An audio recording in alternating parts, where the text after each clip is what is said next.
NCR के corporate टावरों में दीवारें शीशे की बनी होती हैं, बिल्कुल एकदम पारदर्शी, चमकचमाती। भावशाली भी। हाँ, प्रभावशाली। लेकिन एक जांचकर्ता ने अपने सालों के अनुभव से सीखा था कि शीशे की दीवारें लोगों को ईमानदार नहीं बनाती। बिल्कुल नहीं। वो सिर्फ धोखे को और सोफिस्टिकेटेड और ज्यादा शातिर दिखाती हैं। सही बात है। और आज हम दिल्ली इंटेलिजेंस एजेंसी की एनसीआर ब्रांच की एक ऐसी ही जांच की गहराई में उतर रहे हैं। ये मामला मतलब बाहर से देखने में एक विवाहेतर संबंध का शक लग रहा था। हाँ, एक टिपिकल केस लग रहा था, लेकिन जब परतें खुली तो ये एक बहुत बड़े कॉर्पोरेट इंटेलिजेंस उल्लंघन के रूप में सामने आया। बिल्कुल। और इस चर्चा का मिशन सिर्फ एक केस को सुलझाना नहीं है, बल्कि उस दुनिया की एक झलक पाना है जहां व्यक्तिगत रिश्ते वो पेशेवर लाभ या साजिश का जरिया बन सकते हैं। ये कहानी प्यार की नहीं है। नहीं, ये लेवरेज की। अगर हम इसे बड़ी तस्वीर से जोड़कर देखें तो ये एनसीआर के हाई स्टेक्स कॉर्पोरेट जगत की हकीकत को दिखाता है। यहाँ हर चीज का एक मोल होता है और रिश्ते वो अक्सर एक तरह की करेंसी या कह सकते हैं ताकत बन जाते हैं। तो इस केस का निचोड़ एक लाइन में है, प्यार से बढ़कर लेवरेज। प्यार से बढ़कर लेवरेज। तो चलिए इसकी परतें खोलते हैं। कहानी शुरू होती है क्लाइंट से, और वो कोई मतलब टिपिकल धोखाधड़ी वाली क्लाइंट बिल्कुल नहीं थी। नहीं, बिल्कुल नहीं। तो कौन थी वो और उनका शक इतना अलग क्यों था? क्लाइंट थी श्रीमती काव्या मेहरा।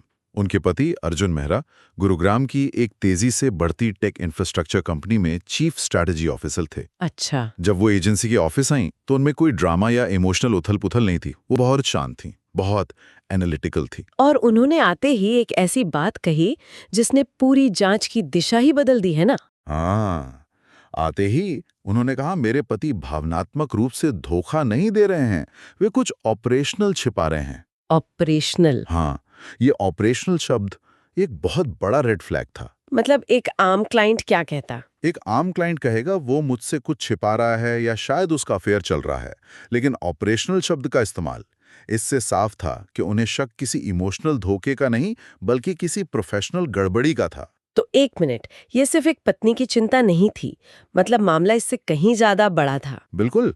उसी समय उस कंपनी के बोर्ड ने भी चुपचाप एजेंसी से संपर्क किया था। अच्छा। हाँ, उन्हें कंपनी के अंदरूनी डेटा में हेरफेर और कॉन्ट्रैक्ट्स में कुछ अजीब बदलावों का शक था। तो मतलब एजेंसी के पास एक ही मामले पर दो क्लाइंट्स थे। एग्जैक्टली। एक तरफ पत्नी, दूसरी तरफ कंपनी का बोर्ड, और दोनों अलग अलग एंगल से एक ही समस्या को देख रहे थे। तो इससे ये मामला एक घरेलू समस्या से बढ़कर एक बहुत बड़ा कॉर्पोरेट रिस्क बन गया। बहुत बड़ा।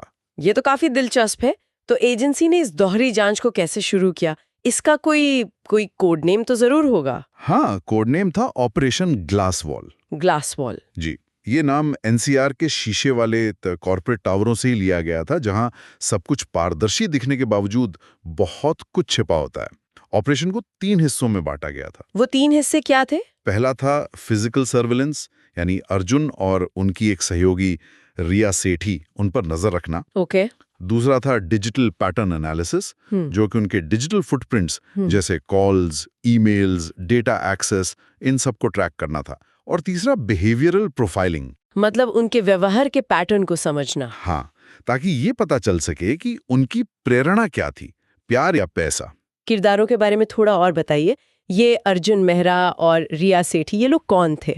देखिए, अर्जुन मेहरा एक टिपिकल हाई फ्लाइंग एग्जीक्यूटिव था, बेहद अनुशासित। मतलब उसका रूटीन एकदम तय था। सुबह 6:30 बजे जिम, 9 बजे तक ऑफिस, एकदम साफ सुथरी इमेज। और रिया सेठी? दूसरी तरफ थी रिया सेठी, 34 साल की, कंपनी में कंप्लायंस एंड रिस्क असेसमेंट की हेड।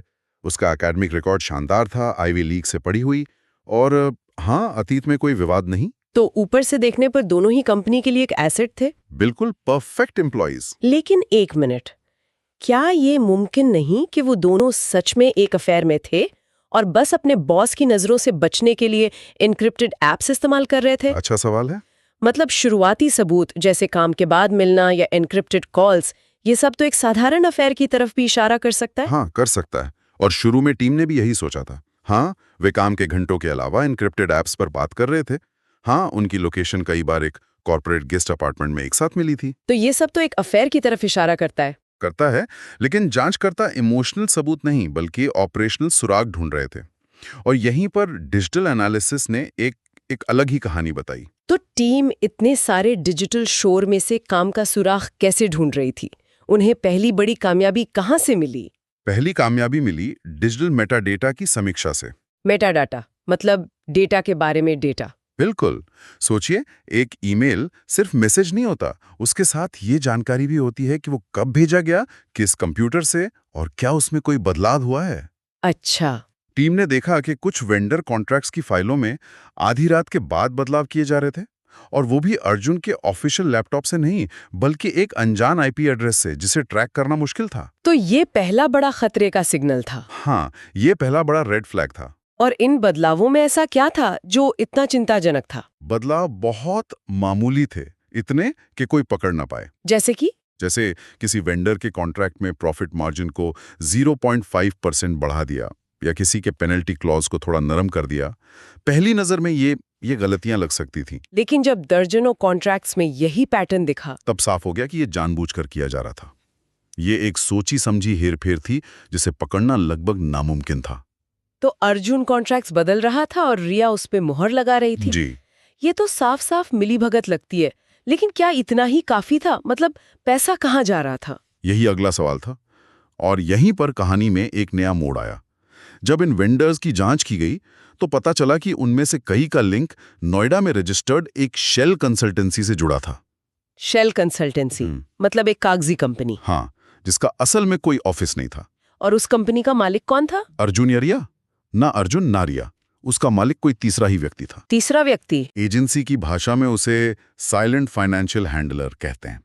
ये वो पल था जब केस पूरी तरह से खुल गया। ये कोई जुनून या प्यार का मामला नहीं था। ये एक सोची समझी वित्तीय साजिश थी। हाँ, एक रणनीतिक मिलीभगत, जिसमें 3 खिलाड़ी थे। अर्जुन, जो सिस्टम को अंदर से बदल रहा था, रिया, जो कंप्लायंस का कवर दे रही थी, और ये तीसरा हैंडलर, जो पैसे को कहीं और भेज रहा था। तो अब एजेंसी के पास शक तो था, पर पक्का सबूत नहीं था। वो सीधे सीधे कॉन्फ्रंट तो कर नहीं सकते थे। तो एजेंसी ने क्या किया? उन्होंने एक बहुत ही शानदार रणनीति अपनाई। क्या? इसे कहते हैं कंट्रोल्ड लीक। ये जंगल में आहट करने जैसा है, ताकि आप देख सकें कि कौन सा जानवर घबराकर अपने बिल से बाहर भागता है। तो उन्होंने क्या लीक किया? एजेंसी ने कंपनी के अंदरूनी सिस्टम में एक नकली मेमो लीक किया। मेमो में लिखा था कि बोर्ड ने एक बड़े फॉरेंसिक ऑडिट का आदेश दिया है, जो अगले कुछ हफ्तों में शुरू होगा। वाह, एक तरह का जाल बिछाया। तो क्या वो इस जाल में फंसे? बिल्कुल। अगर मैं निर्दोष होते तो वे इस मेमो पर शायद ही कोई खास प्रतिक्रिया देते। सही बात है। लेकिन दोषी हमेशा घबराता है। मेमो लीक होने के 48 घंटों के अंदर रिया ने अपने सिस्टम से पुराने ईमेल बैकअप को सुरक्षित रूप से डिलीट करने की कोशिश की, जो कि एक बहुत बड़ा रेड फ्लैग है। बहुत बड़ा। और अर्जुन ने अचानक एक आपातकालीन ऑफ साइट स्ट्रैटेजी मीटिंग तय कर ली, जिसके बारे में उसने किसी को नहीं बताया। उनकी घबराहट साफ झलक रही थी। और ये स्ट्रैटेजी मीटिंग कहाँ हो रही थी? ये मीटिंग उसी प्राइवेट सर्विस्ड अपार्टमेंट में रखी गई थी जहां वे पहले भी मिलते थे। जहां एजेंसी पहले से तैयार थी। हाँ, एजेंसी ने पहले से ही वहां ऑडियो निगरानी की तैयारी कर रखी थी, और उस रिकॉर्डिंग ने सब कुछ साफ कर दिया। उस रिकॉर्डिंग में ऐसा क्या था? उस रिकॉर्डिंग में रोमांस या लगाव की एक भी बात नहीं थी। सिर्फ और सिर्फ वित्तीय सौदेबाजी हो रही थी। पैसों की बातें। हाँ, रिया घबराई हुई थी और शेल कंपनी से फंड के त्वरित ट्रांसफर की मांग कर रही थी। अर्जुन बोर्ड के शक और उस ऑडिट को लेकर बहुत चिंतित था। तो बातचीत तनावपूर्ण थी। बहुत ज्यादा। और फिर अर्जुन ने वो लाइन कही जिसने सब कुछ साबित कर दिया। कौन सी लाइन? उसने कहा, अगर ये ढह गया तो हम दोनों डूब जाएंगे। If this goes down we both drown. बिल्कुल। ये लाइन ही निर्णायक सबूत थी। ये किसी प्रेमी के नहीं, बल्कि एक को कंस्पिरेटर की भाषा थी। मतलब इससे उनकी संयुक्त देनदारी की पुष्टि हो गई। हाँ, साफ था, उनके बीच कोई प्यार व्यार नहीं था। ये पूरी तरह से एक एक ट्रांजैक्शनल रिलेशनशिप थी, जो म्यूचुअल रिस्क पर बनी थी। एक पकड़ा जाता तो दूसरा भी साथ में जाता। तो इस निर्णायक सबूत के बाद क्या हुआ? एजेंसी ने इन सब जानकारियों का क्या किया? एजेंसी ने सारे सबूत इकट्ठे किए, फाइनेंशियल ट्रेल्स, कम्युनिकेशन लॉग्स, वो अपार्टमेंट की ऑडियो रिकॉर्डिंग्स और कॉन्ट्रैक्ट में की गई हेरफेर के डिजिटल सबूत। और फिर इन सभी सबूतों को एक गोपनीय फाइल में डालकर सीधे कंपनी के बोर्ड के सामने पेश कर दिया गया। तो क्या पुलिस को बुलाया गया? मीडिया में खबर आई? नहीं, यहीं पर एजेंसी का काम करने का तरीका बहुत अहम है। उनका लक्ष्य कंपनी को स्कैंडल से बचाना था, ना कि खबर बनाना। मतलब आंतरिक क्षति नियंत्रण। हाँ, इसीलिए कोई पुलिस नहीं, कोई मीडिया नहीं, इसे खामोश सुधार कहते हैं। और इसका नतीजा क्या निकला? अर्जुन और रिया का क्या हुआ? नतीजा भी उतना ही खामोश था। बोर्ड ने अर्जुन को जांच पूरी होने तक निलंबित कर दिया। जो कॉर्पोरेट जगत में इस्तीफा देने का एक पोलाइट तरीका है। बिल्कुल। रिया ने 72 घंटों के भीतर इस्तीफा दे दिया और वो जो शेल कंसल्टेंसी थी वो गायब हो गई। हाँ, उसने तुरंत सारे लेन देन रोक दिए और गायब हो गई। मामला बिना किसी शोर शराबे के सुलझ गया। और श्रीमती काव्या मेहरा, उन्होंने इस पर कैसे रिएक्ट किया? केस बंद होने के बाद उन्होंने जांचकर्ता से एक निजी मुलाकात की। उनका शक सही साबित हुआ था, लेकिन उनके चेहरे पर जीत की कोई खुशी नहीं थी। नहीं थी। नहीं, उन्होंने सिर्फ एक सवाल पूछा, क्या ये प्यार था? और जांचकर्ता का जवाब वो इस पूरे मामले का सार था? हाँ, जांचकर्ता ने बहुत ईमानदारी से कहा, नहीं, ये लेवरेज था। लेवरेज। ये एक लाइन इस पूरी कहानी को समेट देती है।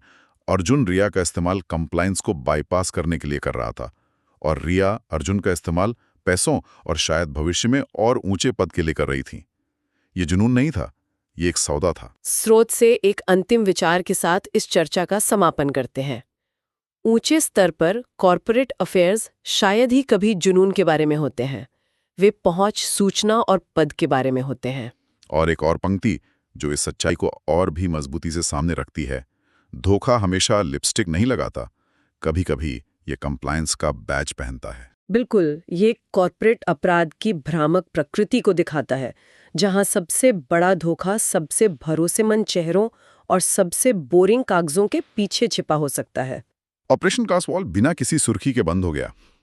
कोई स्कैंडल नहीं, कोई वायरल खबर नहीं, सिर्फ एक खामोश सुधार, क्योंकि जैसा कि एजेंसी का दर्शन है, सबसे अच्छी जीत वही होती है जिसके बारे में जनता कभी नहीं सुनती। बिल्कुल। और ये चर्चा एक अंतिम विचार छोड़ जाती है। अगर एक पारदर्शी शीशे की दीवारों वाले दफ्तर की दीवारें सच में बोल पाती, तो वह हमारे रोजमर्रा के पेशेवर रिश्तों के बारे में किस तरह के लिवरेज और ऑपरेशनल रेसियों का खुलासा करती।